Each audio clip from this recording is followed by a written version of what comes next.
Mari kita lanjutkan kajian kita mengenai orang-orang yang disebut dengan siddiqin, orang-orang yang menjadi acuan ya. Kita diperintah oleh Allah Subhanahu wa taala agar selalu beserta dengan orang-orang siddiqin. Dalam surah At-Taubah ayat 119, A'udzubillahi minasyaitonirrajim. Ya ayyuhalladzina amanu taqullah.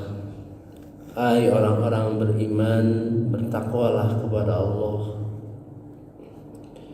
Wa kunu ma'as-shadiqin.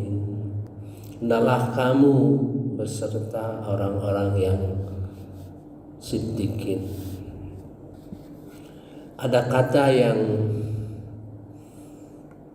Ada kalimat yang enak untuk mengerti. Jika kamu tidak bisa menjadi orang yang mulia, jika kamu tidak bisa menjadi orang mulia, maka menirulah orang mulia. Belajarlah untuk menjadi orang mulia.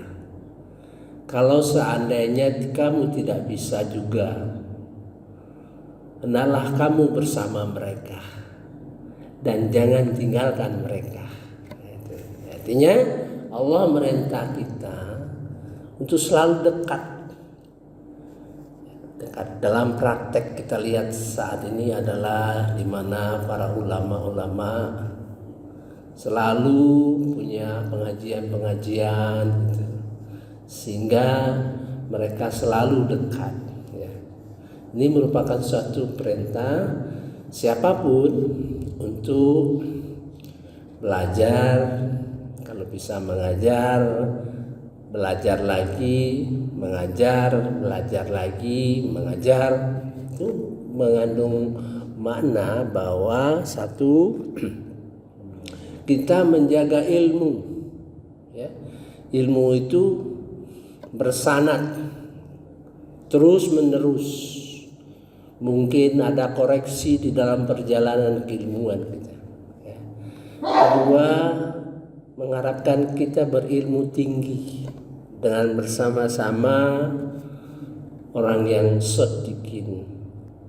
Jadi tidak henti-hentinya kita belajar, mengajar, belajar, mengajar ya. Yang sudah belajar, yang hebat sekali, tentu ada lagi yang lebih hebat lagi, belajar lagi pada beliau. Dan saya perhatikan mereka-mereka itu tidak menjadi soal, karena mereka juga seperti itu satu sama lain. Jadi tidak ada yang merasa puas ya. Nah, siddiqin itu dalam perjalanannya seperti yang digambarkan dalam Al-Baqarah 177. Al-Baqarah 177 ada yang menonjol di situ ya. Orang siddiqin itu sebagai contoh. Ada 5 yang harus kita pahami orang siddiqin ini. 1, beriman pada Allah Subhanahu wa taala, kepada malaikat, kepada nabi-nabi, kepada kitab-kitab, artinya tauhid ya. Kedua, memberikan hartanya, berinfak,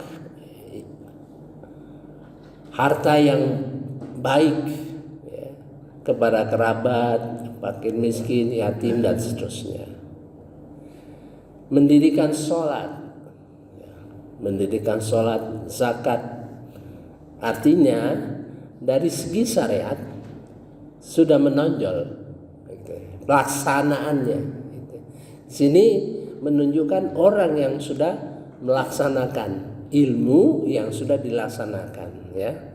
Kemudian dia memenuhi janji apabila dia berjanji. Artinya di sini akhlak yang paling mulia ya. menunjukkan sisi akhlak. Jadi ada 3 yang sudah kita pahami, 1 tauhid, syariat, dan akhlak. Dan menonjol lagi yang kelima, orangnya sudah sabar, orang yang sabar, penyabar, artinya sudah mencapai kategori penyabar, baik di dalam menghadapi kesusahan hidup, kesulitan ekonomi, ya, perpecahan, pertempuran, dan sebagainya. Dan mereka itulah orang-orang siddiqin.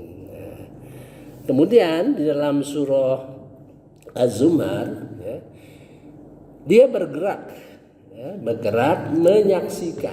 menyaksikan apa-apa yang dilakukan, yang disampaikan kepada Rasulullah SAW. Dia membenarkan, artinya ada sisi jihad di dalam diri yang bersangkutan, ya, untuk menjelaskan, ya, seperti yang saya contohkan sesudah ini, bahwa seperti Yusuf Qaradawi itu mujahid internasional dalam menghadapi serangan-serangan musuh terhadap Islam, merendahkan Al-Quran, merendahkan Nabi Muhammad SAW dan sebagainya.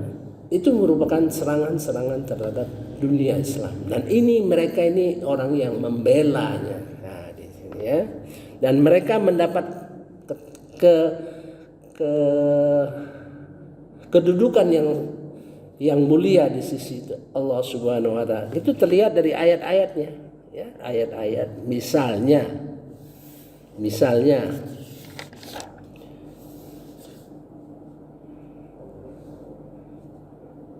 lahum ma yasha'un inda rabbihim. Bagi mereka apa saja yang mereka inginkan dari sisi Allah. Itu menunjukkan ketinggian, ya. Kalau dia minta pertolongan, kalau dia berdoa untuk minta bantuan, dia mengharapkan apa saja di sisi Allah Subhanahu. Dzalika jazaul muhsinin, dan mereka itulah orang muhsinin, ya. Kemudian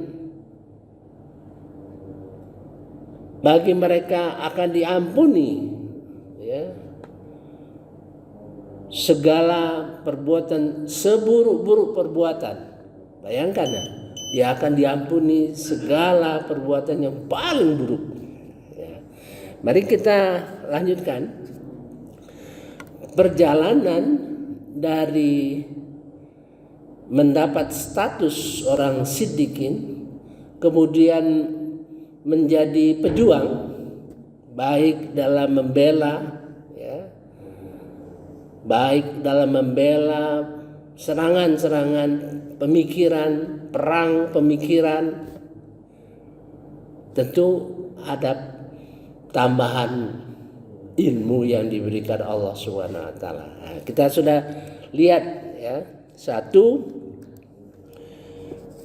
terhadap hidup ini dia mendapat pemahaman bahwa hidup ini sementara dan semua akan hancur, ya. Kedua, mendapat petunjuk dari Allah Subhanahu wa taala sehingga hatinya lapang, ya, lapang dada. Kemudian dalam hal Quran